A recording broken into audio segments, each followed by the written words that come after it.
7 benua, 48 negara, miliar pasang mata, event 4 tahunan, mempertemukan para pejuang, memperebutkan tahta tertinggi sepak bola dunia. Halo, selamat datang balik lagi di konten kami Visa. Kali ini kami akan membahas Australia, negeri bulu. katanya. Iya.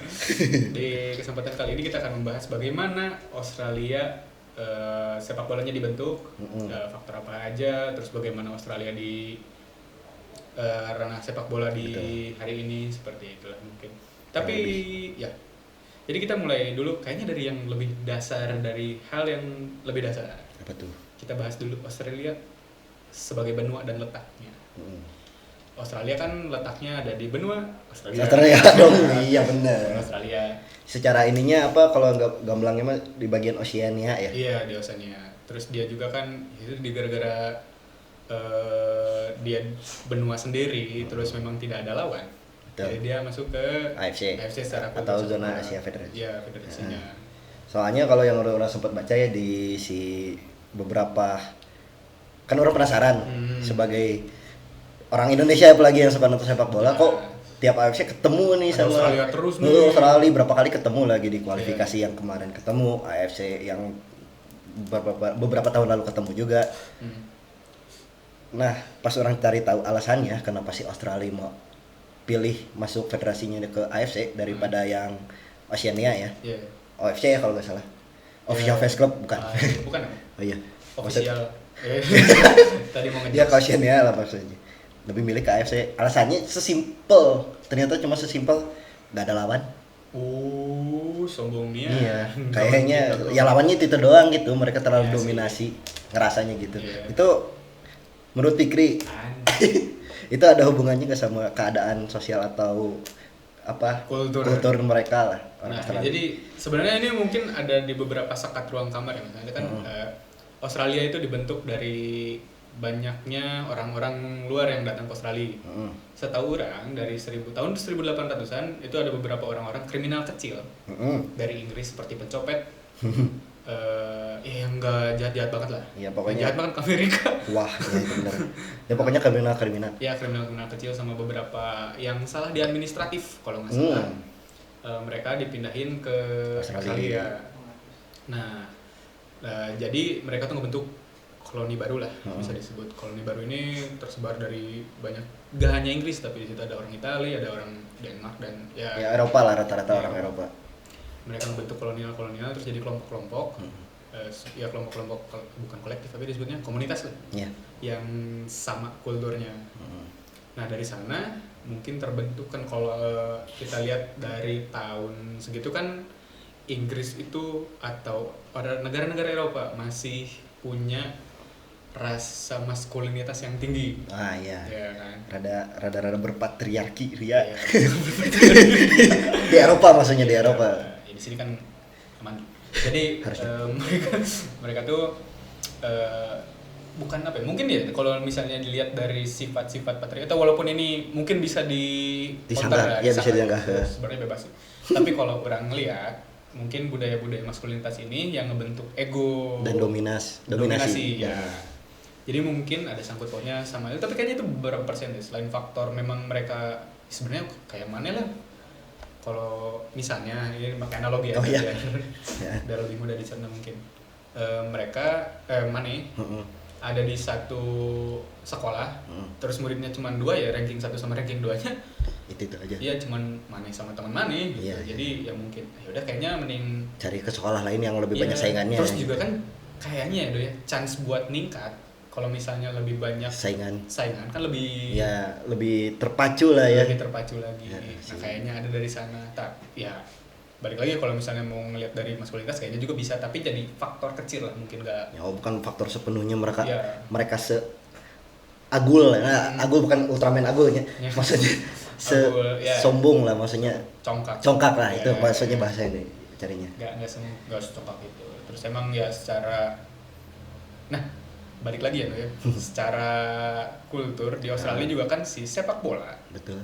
bukan ada di kasta satu olahraga di Ya, mereka ya. tuh. Soalnya kan yang pertama itu Nah, kalau misalnya masuk ke maskulinitas, Nah. yang pertama Adalah rugby Ah. atau Australian football. Australian football. Australian football. Yang main apa? Rugby tapi pakai Singlet. singlet kayak basket. Iya, iya, Ya. gitu. Itu mereka cuman no pad, no helmet, just a ball. Jasa ball pokoknya itu laki. Pokoknya kalau fisik misalnya- ya kan iya, gitu intinya. maskulinitas kan kayak gitu. Ya gambarannya gitu Iya. kita nggak peduli, gak usah pakai pelindung, ada fisik. Ya, yang kayak gitu. Jadi makanya sepak bola di kasta kedua, soalnya sepak bola juga disebut ini olahraga migran. Iya betul. Olahraga migran. Jadi emang ya buat orang-orang sana nggak tahu sih, tapi ya statement itu muncul dari mana, tapi kebanyakan orang sana berpatoknya pada maskulinitas. Soalnya kan sepak bola dianggap terlalu apa ya? Nggak dibilang lembek juga enggak sih. Enggak, tapi mungkin gontok-gontokan secara Enggak fisik. ya gak sedar-der-dornya Ya, rugby gitu. atau AFL itu. Benar sih.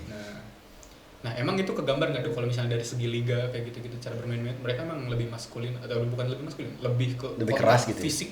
Nah kalau misalnya Liga Australia orang nggak terlalu ngikutin ya. Oh, tapi bisa dilihat dari timnas. Nah gara-gara timnas Australia berapa kali ketemu sama Indonesia beberapa tahun terakhir lah, sama termasuk negara langganan ikut Pildun. Pasti. Ya kan makanya dibahas kan ikut Ya, Pildun nanti Pildun. tahun ini. Nah yang paling ingat tuh yang orang ingat Australia walaupun kalah ya dan peringkat terakhir di grupnya itu 2014 yang di Brazil.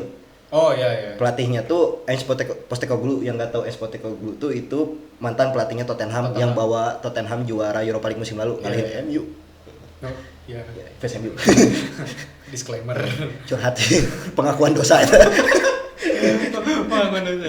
Nah, Terus. kalau orang lihat gimana cara mainnya Ange Postecoglou atau ingat waktu 2014 gimana Australia main, mereka kan mainnya itu full attack. Oh, Yang emang Spartan lah bisa dibilang, bahasa gamblang yang orang ingatnya lah, mainnya full attack dan mereka defense yang ngandelin fisik defense-nya. Oh, emang kayak misalnya kalau maju dikit tackle. Ya, soalnya emang kalau misalnya mereka sama rata-rata orang Asia, apalagi ketemu Asia Tenggara ya.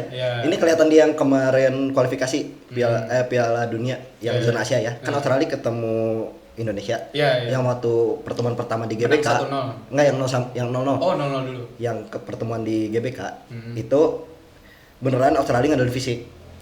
Kelihatan dari cara mainnya karena posturnya jomplang. Gimana duet center back-nya aja tingginya 2 meteran. Sekitar 2 meter. Dua-duanya main di Liga Inggris lagi. Oh iya. Waktu itu. Ya waktu itu. Nah, jadi dari cara mainnya aja. Nah, itu aja Postecoglou yang ngebawanya. Yang gimana cara mainnya full attack. Iya. Gitu. Tapi full attack dan defense-nya gak mikirin defense secara taktik, ini harus parkir bus kayak Jose Mourinho gitu kiranya. Bodoh amat kita lain tinggi, hajar. Ya tapi maksudnya kan kalau misalnya kita ngelihat sebagai di Australia dengan full attacking kayak gitu, kan kadang suku aborigin dicap sebagai suku yang kasar bagi kolonial yang datang. Mungkin ya nggak tahu, soalnya ada beberapa statement juga aborigin memang suku yang baik hanya karena kolonial datang, terus statement dari kolonial maksudnya itu sesimpel gini, aborigin kan ini rumah kita nih ya, ada orang datang defensif dan terus kalau emang yang datangnya ganggu sih pasti lebih ya serang balik gak sih gitu. Ya maksudnya kan tapi kayaknya faktor kultural itu nggak ya, orang percaya setiap orang itu baik, maksudnya setiap suku juga pasti mengajarkan kebaikan, tapi kayaknya ada nggak sih maksudnya si pengaruh, kayaknya dikit deh pengaruh dari aborigin ke sepak bola, dari suku aslinya Australia ini ke sepak bola. Iya sih, soalnya kan di tahun 2000 berapa Australian League itu pernah berhenti kalau nggak salah ya, itu gara-gara ribut ya, etnik kan ya, gara-gara klub etik yang bawaan dari imigran tadi. Oh, bukan dari nggak, jadi ini tuh awalnya si klub ini kan tadi yang sempat mana bilang ya, sepak bola tuh bukan olahraga pertama di Australia. Nah, jadi kenapa Australia sepak bolanya naik? Itu salah satunya waktu sekitar tahun yang 800-an tadi, atau pas udah makin kesininya lah malah. Pas setelah Piala Dunia lagi. Perang Dunia Kedua. Kan banyak yang orang-orang rumahnya terus segala macam, banyak yang bermigrasi bisa dibilang. Menurut mereka migrasi dari Eropa ke Australia. Dan salah satunya yang budaya yang mereka bawa sepak bola. Saking dibawanya sampai mereka bikin klub di sana. Saking biar ke bawah, soalnya ada salah satu kakek ya orang tua lah yang dia fans Arsenal. Dia ngebawa si kultur Arsenal. Makanya ke Australia Australia, oh. gitu. Tapi itu bikin klub atau Sampai bikin klub. Oh iya. Nah, itu beberapa klub yang orang-orang imigran dari Eropa itu. Nah, itu yang kejadian yang ribut itu.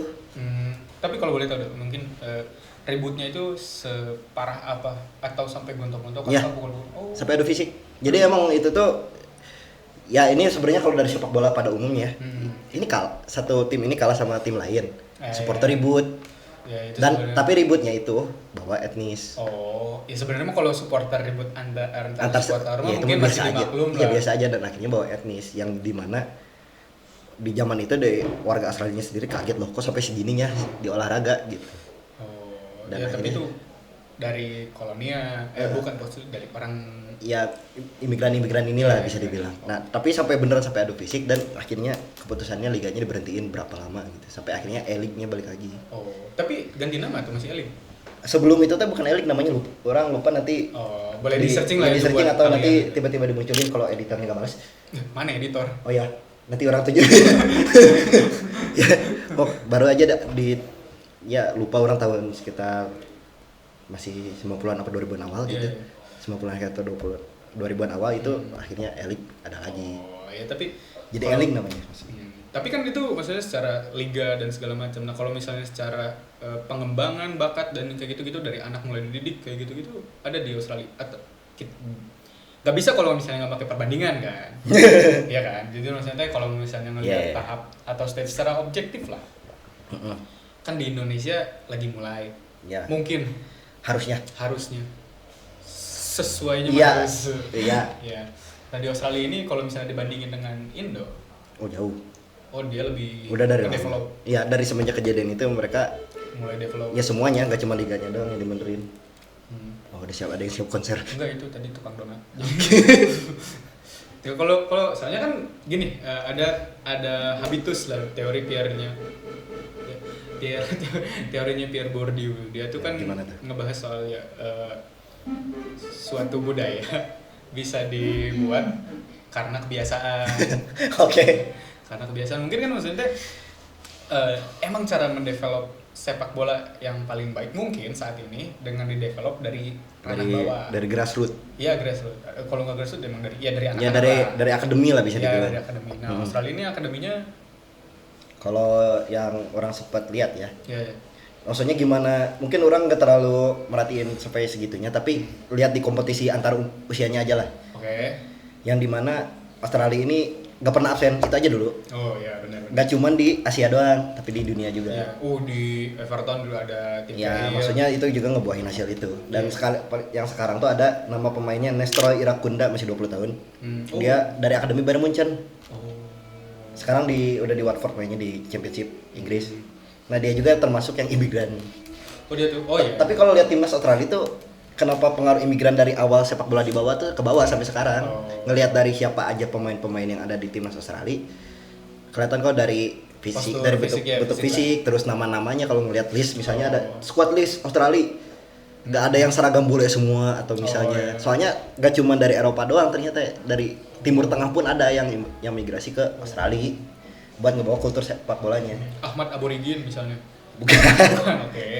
Bukan. Nggak.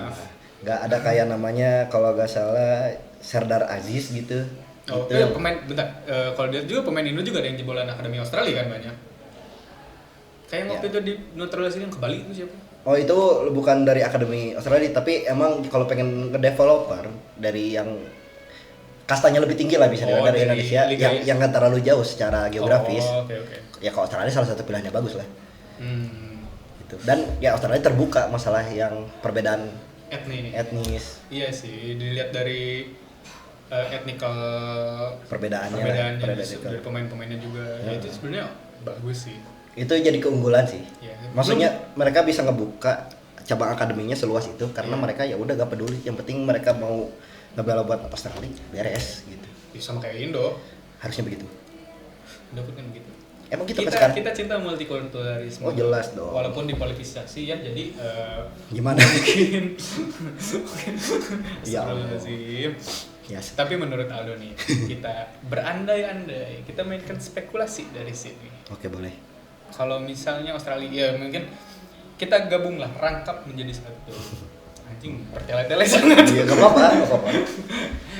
Kalau misalnya digabung secara kultural, cara bermain dan segala macam, Australia memiliki kesempatan sampai mana di ajang sepak bola Nanti. dunia kali ini? Piala Dunia nanti Ya betul.